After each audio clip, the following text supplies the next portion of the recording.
Hello everyone, welcome to my channel Raise Your Acumen. This is Harshal Patil. I am a chartered accountant and I am here to talk about the impact of COVID-19 on financial reporting.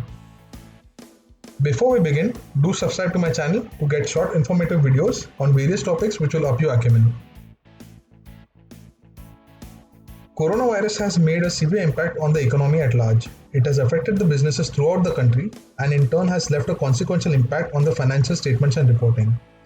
Recently, ICAI has issued an advisory on the impact of coronavirus on financial reporting. Let's discuss the few areas highlighted in the advisory. So the first area is inventory measurement. As you are aware, the standard prescribes that the inventory is to be valued at lower of cost or NRV.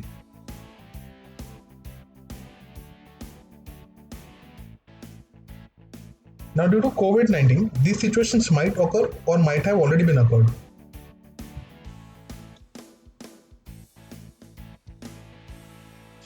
Now, due to this impact, the NRV would have fallen below cost, hence entities may need to value inventory at NRV.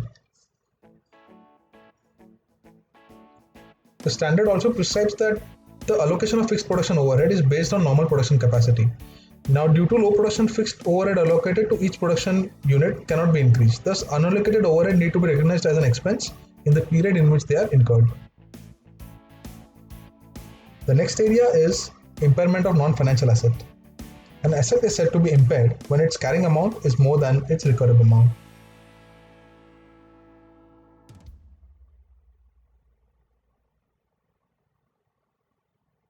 Now, due to COVID-19, these indications may have occurred.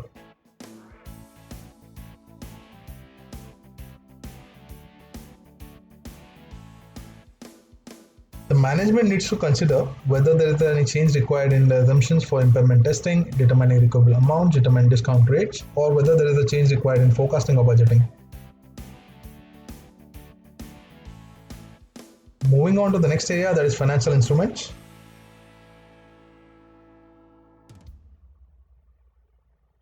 Here we will discuss the impact of COVID-19 on recognition and measurement of ECL, that is expected credit loss. So the credit exposures are bifurcated into three stages.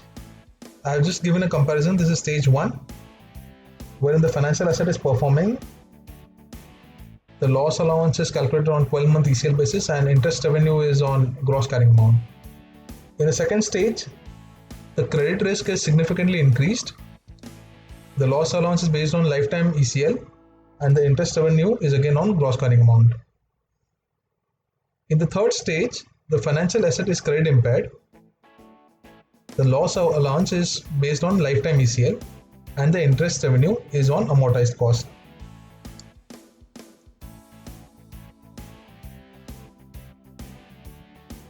These credit risk parameters need to be considered by management while computing ECL. Now the probability of default may have increased. The amount of expected loss may have increased. There may be a rise in default exposure as the customers or the borrowers now will tend to utilize the unutilized limits. The management also needs to consider the impact of prudential regulatory actions. Under fair value measurement, the entity needs to revisit assumptions and calculations in determining the discount rates, credit spread, or counterparty credit risk.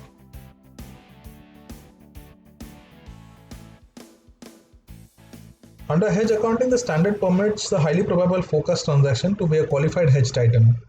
If entities have adopted cash flow hedge accounting for certain transactions, they should assess whether the transaction still qualifies as a highly probable forecast transaction considering the business environment. Also, the entities will need to assess any hedge ineffectiveness and record the impact of the same in the profit and loss.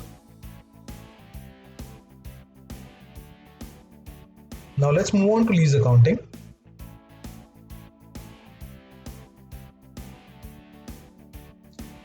Due to COVID-19, there may be lease concessions given by the lessor. There may be lease holidays announced by the government or the lessor.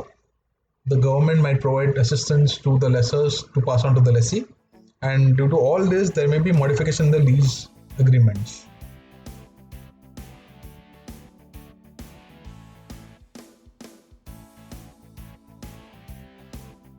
Now, due to this economic slowdown, there may be an impact on variable lease payments linked to revenue, and also entities may need to revisit the discount rate used to determine the present value of new lease liabilities.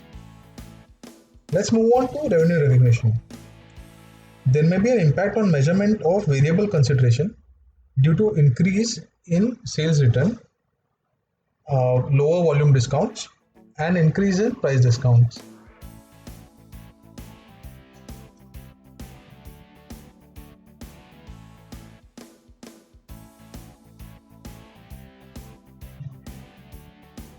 The next area that we are going to discuss is provisions. Under Ind AS 37, provision needs to be recognized when an entity has a present obligation. It is probable that an outflow of resources is required to settle an obligation, and a reliable estimate can be made.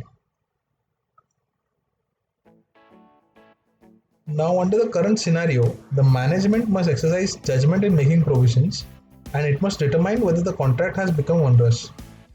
Now, under such a scenario, the present obligation under such onerous contract must be recognized and measured as provision. Let's move on to the last area of this video or discussion, that is going concern assessment.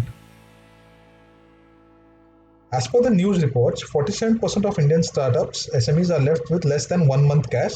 Many of them are already out of funds. Now, such entities may have already revisited the going concern assessment of the financials. They will provide an appropriate disclosure as per the prescribed standards.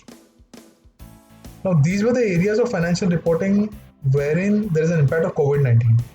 I have given a link of the advisory issued by ICAI in the description below. Hope you have enjoyed watching this video.